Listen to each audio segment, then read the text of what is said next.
ત્રીજી જોગવાઈ છે તમારા સ્ક્રીન પર સૌથી નીચે, people from lower middle class, ગરીબ અને ગરીબાઈથી નીચે જીવતા હોય એમના માટેની વાત કરી, પણ લોઅર મિડલ ક્લાસ એમનાથી ઉપરનો વર્ગ જેને મિડલ ક્લાસ કહીએ છીએ, પણ મિડલ ક્લાસમાં પણ અપર મિડલ ક્લાસ અને લોઅર મિડલ ક્લાસ છે કે જે લગભગ ગરીબી કરતાં થોડાક જ ઉપર છે અથવા થોડું જ ઊંચું એ જીવન ધોરણ જીવી રહ્યા છે, જેને કહેવાય લોઅર મિડલ ક્લાસના નાગરિકો.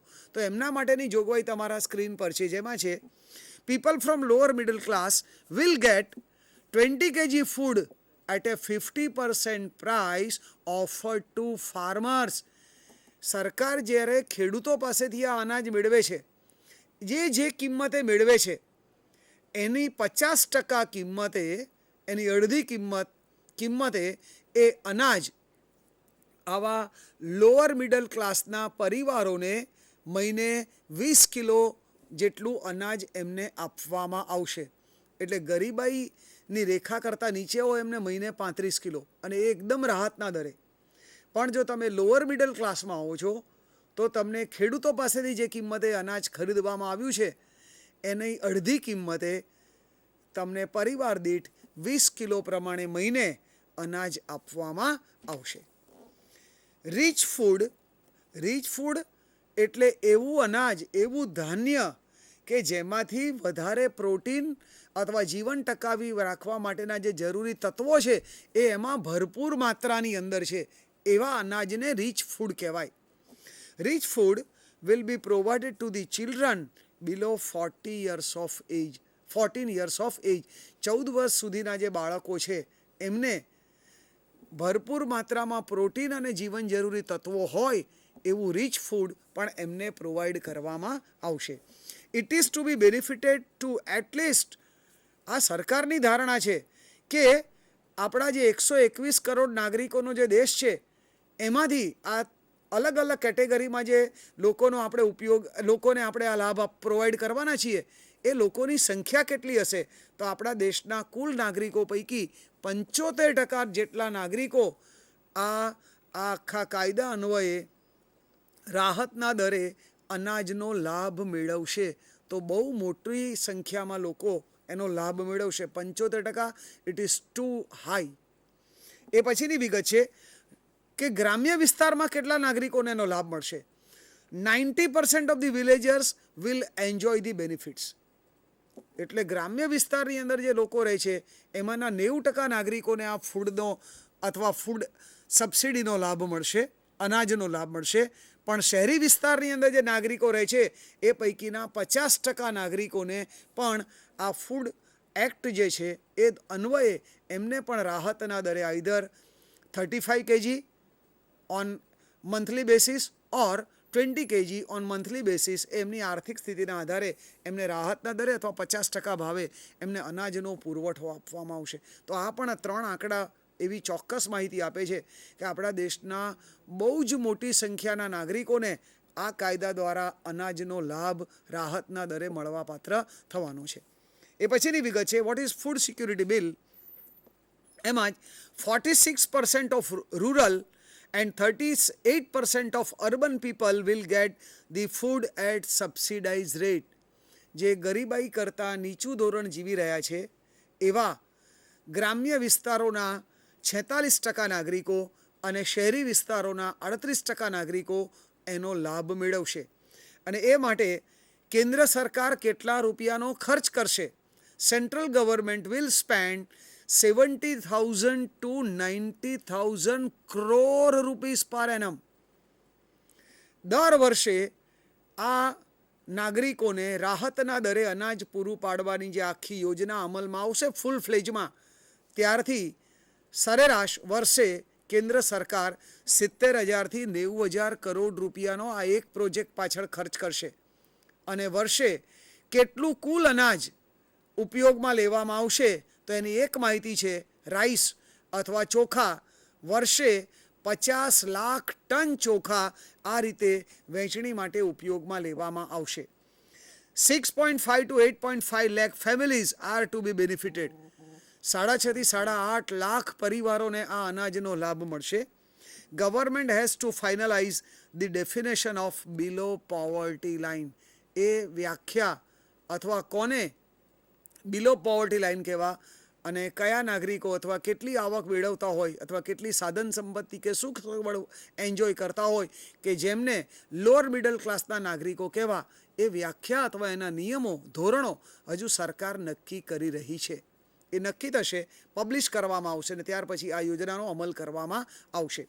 Person should get the food worth 2400 calorie per day.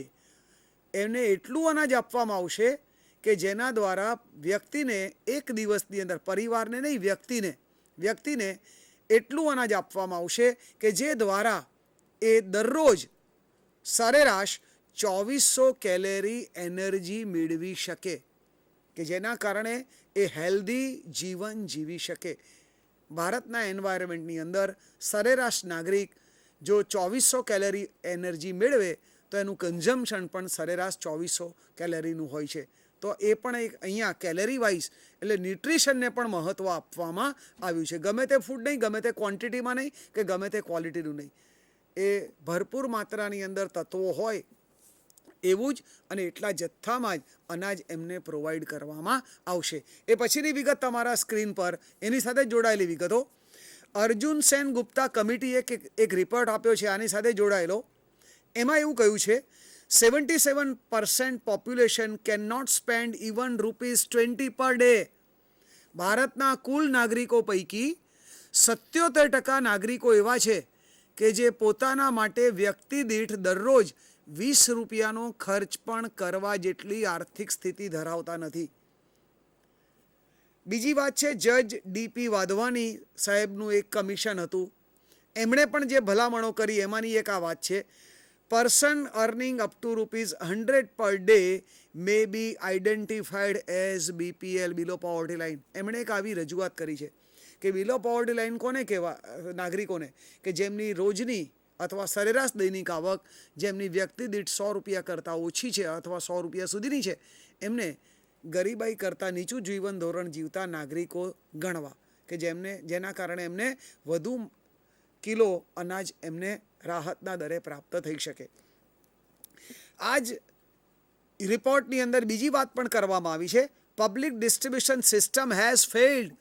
તમે આપના ઘર પાસે સસ્તા અનાજની દુકાન આપે જોઈ હશે, એને કહેવાય છે પબ્લિક ડિસ્ટ્રીબ્યુશન સિસ્ટમ, જાહેર જનતાને રાહતના દરે અનાજ આપવા માટેની વ્યવસ્થા. પણ આ આખી વ્યવસ્થા લગભગ આખા દેશની અંદર નિષ્ફળ ગઈ છે અને કઈ હદે નિષ્ફળતા મેળવી છે એ પણ એમણે એમના રિપોર્ટમાં કહ્યું છે. Has failed as 80% of food do not reaches to below poverty line people. કેન્દ્ર સરકાર જે કુલ અનાજનો જથ્થો આ ગરીબીની રેખા નીચે જીવતા નાગરિકો માટે છૂટો કરે છે અને સસ્તા અનાજની દુકાનો સુધી પહોંચાડવા માટે મોકલે છે, એ પૈકીનું 80% અનાજ ગરીબો કે જેના માટે કેન્દ્ર સરકારે મોકલ્યું છે અથવા છૂટું કર્યું છે એ એમના સુધી પહોંચતું જ નથી. વચ્ચે એનો જુદો એક આખો વ્યવહાર થાય છે. આપણે એને કરપ્શન કહીએ, ગેરરીતિ કહીએ, જે કંઈ કહીએ તે. પણ સરકાર હવે એવો પ્રયત્ન કરવા જઈ રહી છે કે ગરીબ લોકોને સીધું અનાજ આપવું રાહતના દરે. અને આજના આપણા આ પછીના લેક્ચરની અંદર પણ આપણે જુદા પ્રકારની સબસિડી માટેની વ્યવસ્થા પણ જોવાના છીએ. 1/3 પોપ્યુલેશન ઓફ ધી વર્લ્ડ, વિશ્વનું 3 ભાગના ગરીબ નાગરિકો ખાલી ભારતમાં રહે છે કે જેઓ બિલો પોવર્ટી લાઇન છે. આખા વિશ્વના કુલ ગરીબો જે છે એ પૈકીનો 3 ભાગ ખાલી ભારતીય નાગરિકોથી બનેલો છે. After the rise in food products prices during the last 2 years, 90% people have become BPL. ભારતના 90% નાગરિકો છેલ્લા 2 વર્ષ દરમિયાન ખાદ્ય પદાર્થોમાં જે ભાવ વધારો થયો છે એના કારણે બિલો પોવર્ટી લાઇનમાં જીવન ધોરણ જીવતા નાગરિકો બની ગયા છે. The draft has been approved by Mrs. Sonia Gandhi and is on PM Prime Minister's table for the final approval. For his approval, then it will be introduced in the parliament during the monsoon session for the final verdict. તો મિત્રો, અહીંયા આજનું આપણું lecture સમયના ને ધ્યાનમાં રાખીને આપણે અહીંયા પૂરું કરીએ છીએ. નેક્સ્ટ લેક્ચરની અંદર આ જ સિરીઝમાં આપણે આ જ પ્રકારની જનરલ અવેરનેસ સાથેની અથવા બનેલા બનાવોની માહિતી મેળવવાથી આપણે આપણું નેક્સ્ટ લેક્ચર આપણે શરૂ કરીશું. Thank you.